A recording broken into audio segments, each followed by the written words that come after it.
The purpose of this record is to show you how to use your imagination to achieve your every desire. Most men are totally unaware of the creative power of imagination and invariably bow before the dictates of facts and accept life on the basis of the world without. But when you discover this creative power within yourself, you will boldly assert the supremacy of imagination and put all things in subjection to it. When the man speaks of God in man, he is totally unaware that this power called God in man is man's imagination. This is the creative power in man. There is nothing under heaven that is not plastic as potter's clay to the touch of the shaping spirit of imagination. Once a man said to me, "You know, Neville, I love to listen to you talk about imagination. But as I do so, I invariably touch the chair with my fingers and push my feet into the rug just to keep my sense of the reality and the profundity of things." Well, undoubtedly he is still touching the chair with his fingers and pushing his feet into the rug. But now let me tell you another one who didn't touch with her fingers and didn't push that foot of hers onto the board of the streetcar. It's the story of a young girl, just turned 17. It was Christmas Eve, and she is sad of heart. For that year, she had lost her father in an accident, and she's returning home to what seemed to be an empty house. She was untrained to do anything, so got herself a job as a waitress. This night is quite late, Christmas Eve. It's raining. The car is full of laughing boys and girls home for their Christmas vacation. And she couldn't conceal the tears. Luckily for her, as I said, it was raining. So she stuck her face into the heavens to mingle her tears with the rain. And then holding the rail of the streetcar, this is what she did. She said, "This is not rain, but this is spray from the ocean. And this is not the salt of tears that I taste, but this is the salt of the sea in the wind. And this is not San Diego. This is a ship, and I'm coming into the Bay of Samoa." And there she felt the reality of all that she had imagined. Then came the end of the journey, and all are out. 10 days later, this girl received a letter from a firm in Chicago saying that her aunt, several years before, when she sailed for Europe, deposited with them $3,000 with instructions that if she did not return to America, this money should be paid to her niece. They had just received information of the aunt's death and were now acting upon her instructions. 1 month later, this girl sailed for Samoa. As she came into the bay, it was late that night, and there was salt of the sea in the wind. It wasn't raining, but there was spray in the air, and she actually felt what she felt 1 month before, only this time she had realized her objective. Now this whole record is technique. I want to show you today how to put your wonderful imagination right into the feeling of your wish fulfilled, and let it remain there and fall asleep in that state.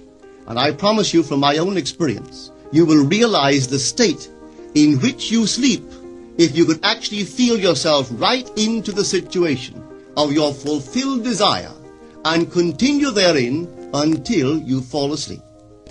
As you feel yourself right into it, remain in it until you give it all the tones of reality, until you give it all the sensory vividness of reality.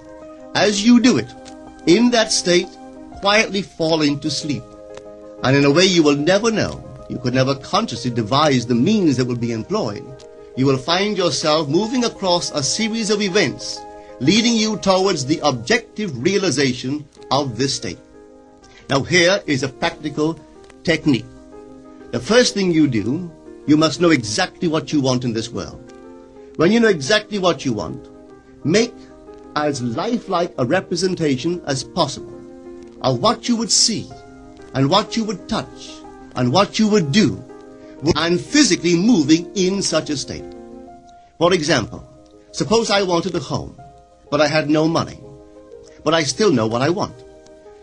without taking anything into consideration, I would make as lifelike a representation of the home that I would like, with all the things in it that I would want. And then, this night, as I would go to bed, I would, in a drowsy, sleepy state, the state that borders upon sleep, I would imagine that I am actually in such a house, that were I to step off the bed, I would step upon the floor of that house. Were I to leave this room, I would enter the room that is adjacent to my imagined room in that house. And while I am touching the furniture and feeling it to be solidly real, and while I am moving from one room to the other in my imaginary house, I would go sound asleep in that state. And I know that in a way I could not consciously devise, I would realize my house. I have seen it work time and time again. If I wanted promotion in my business, I would ask myself what additional responsibilities would be mine were I to be given this great promotion. What would I do? What would I say? What would I see? How would I act? And then in my imagination, I would begin to see and touch and do and act as I would outwardly see and touch and act were I in that position. If I now desired the mate of my life, were I now in search of some wonderful girl or some wonderful man, what would I actually find myself doing that would imply that I have found my state? For instance, suppose now I was a lady. One thing I would definitely do, I would wear a wedding ring. I would take my imaginary hands and I would feel the ring that I would imagine to be there. And I would keep on feeling it until it seemed to me to be solidly real. I would give it all the sensory vividness I am capable of giving anything. And while I am feeling my imaginary ring, which implies I am married, I would sleep. This story is told us in the Song of Songs, or the Song of Solomon. It is said, "At night on my bed, I sought him whom my soul loveth. I found him whom my soul loveth, and I would not let him go, until I brought him into my mother's house, right into the chamber of her that conceived me." If I would take that beautiful poem and put it into modern English, into practical language, it would be this. While sitting in my chair, I would feel myself right into the situation of my fulfilled desire. And having felt myself into that state, I would not let it go. I would keep that mood alive, and in that mood, I would sleep. That is, taking it right into my mother's chamber, into the chamber of her that conceived me. You know, people are totally unaware of this fantastic power of the imagination. But when man begins to discover this power within him, he never plays the part that he formerly played. He doesn't turn back and become just the reflective life. From here on in, he is the affecter of life. The secret of it is to center your imagination in the feeling of the wish fulfilled and remain therein. For in our capacity to live in the feeling of the wish fulfilled lies our capacity to live the more abundant life. Most of us are afraid to imagine ourselves as important and noble individuals, secure in our contribution to the world, just because at the very moment that we start our assumption, reason and our senses deny the truth of our assumption. We seem to be in the grip of an unconscious urge which makes us cling desperately to the world of familiar things and resist all that threatens to tear us away from our familiar and seemingly safe moorings. But I appeal to you to try it. If you try it, you will discover this great wisdom of the ancients, for they told it to us in their own strange, wonderful, symbolical form. But unfortunately, you and I misinterpreted their stories and took it for history when they intended it as instruction to simply achieve our every objective.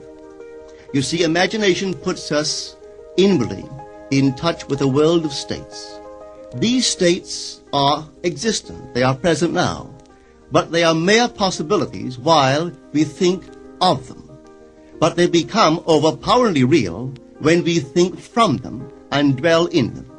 You know, there's a wide difference between thinking of what you want in this world and thinking from what you want. Let me tell you, when I first heard of the strange and wonderful power of the imagination, it was in 1933 in New York City. An old friend of mine taught it to me. He turned to the 14th of John, and this is what he read. In my Father's house are many mansions. If it were not so, I would have told you. I go to prepare a place for you. And if I go and prepare a place for you, I will come again and receive you unto myself, that where I am, there ye may be also. He explained to me that this central character of the Gospels was human imagination. That mansion was not a place in some heavenly house, but simply my desire. If I would make a living representation of the state desired, and then enter that state and abide in that state, I would realize it. At the time, I wanted to make a trip to the island of Barbados in the West Indies, but I had no money. He explained to me that if I would that night, as I slept in New York City, assume that I was sleeping in my earthly father's house in Barbados, and go sound asleep in that state, that I would realize my trip. Well, I took him at his word and tried it. For 1 month, night after night, as I fell asleep, I assumed I was sleeping in my father's home in Barbados. At the end of my month, an invitation from my family came, inviting me to spend the winter in Barbados. I sailed for Barbados the early part of December of that year. From then on, I knew I had found this Savior in myself. The old man told me that it would never fail. Even after it happened, I could hardly believe that it would not have happened anyway. That's how strange this whole thing is. On reflection, it happens so naturally. You begin to feel or to tell yourself, well, it would have happened anyway. And you quickly recover from this wonderful experience of yours. It never failed me if I would give the mood, the imagined mood, sensory vividness. I could tell you unnumbered case histories to show you how it works. But in essence, it's simple. You simply know what you want. When you know what you want, you're thinking of it. That is not enough. You must now begin to think from it. Well, how could I think from it? I am sitting here, and I desire to be elsewhere. How could I, while sitting here physically, put myself in imagination at a point in space removed from this room and make that real to me? Quite easily. My imagination puts me in touch inwardly with that state. I imagine that I am actually where I desire to be. Now, can I tell that I am there? There is only one way to prove that I am there. For what a man sees when he describes his world is as he describes it relative to himself. So what the world looks like depends entirely upon where I stand when I make my observation. So if, as I describe my world, it is related to that point in space I imagine that I am occupying, then I must be there. I am not there physically, no, but I am there in my imagination, and my imagination is my real self. And where I go in imagination and make it real, there I shall go in the flesh also. When in that state I fall asleep, it is done. I have never seen it fail. So this is the simple technique on how to use your imagination to realize your every objective. Here is a very healthy and productive exercise for the imagination. Something that you should do daily.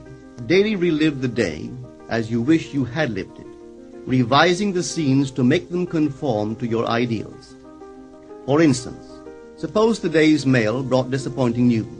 Revise the letter.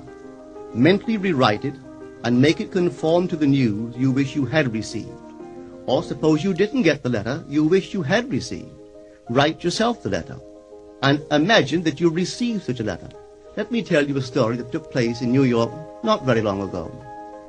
In my audience sat this lady who had heard me numberless times. And I was telling the story of revision, that man, not knowing the power of imagination, He goes to sleep at the end of his day, tired and exhausted, accepting as final all the events of the day. And I was trying to show that man should, at that moment, before he sleeps, he should rewrite the entire day and make it conform to the day he wished he had experienced. Here is the way a lady wisely used this law of revision. It appears that 2 years ago, she was ordered out of her daughter-in-law's home. For 2 years there was no correspondence.